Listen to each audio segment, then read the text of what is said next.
Techno India university গতকাল উদয়পুর রাজস্বী কলাক্ষেত্রে গোমতী এবং সিপাহীজলা জেলার মোট ৭৫টি স্কুলে সর্বোচ্চ নম্বর প্রাপ্ত ২২৫ জন কৃতী ছাত্রছাত্রীদের মেধারত্ন পুরস্কার প্রদান করেছে।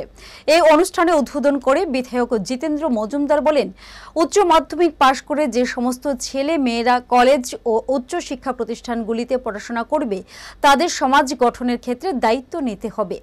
উপস্থিত ছিলেন উদয়পুর পৌর পরিষদের চেয়ারম্যান শীতল চন্দ্র মজুমদার, টেকনো ইন্ডিয়া ইউনিভার্সিটির ভাইস চ্যান্সেলর অধ্যাপক ডক্টর রতন কুমার সাহা প্রমুখ। এতক্ষণ যারা বক্তব্য রেখেছে তারা ছিলেন শিক্ষাবিদ। আমি কিন্তু শিক্ষাবিদ নই, আমি তোমাদের মতো একজন ছাত্র।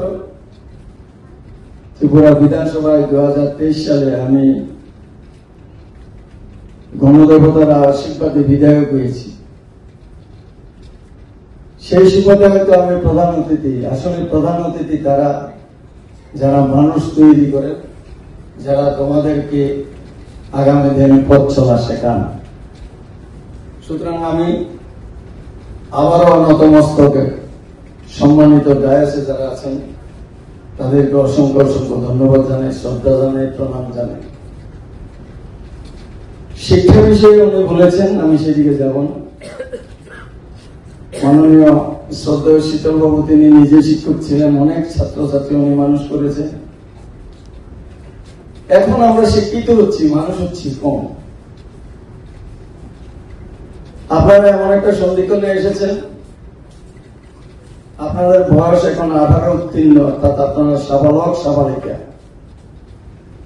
আপনারা আগামী দিনে আপনাদের ক্যারিয়ার বিল্ড করবেন, আপনারা চয়েস করে নেবেন।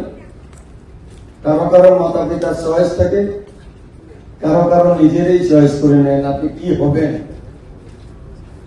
আপনি আপনার সামনে বিশাল লম্বা ভবিষ্যৎ, সেই ভবিষ্যৎটাকে কিভাবে গড়ে নিয়ে আপনি আপনার পরিবার, আপনার সমাজ এবং আমাদের রাষ্ট্রকে কি উপহার দিতে পারেন।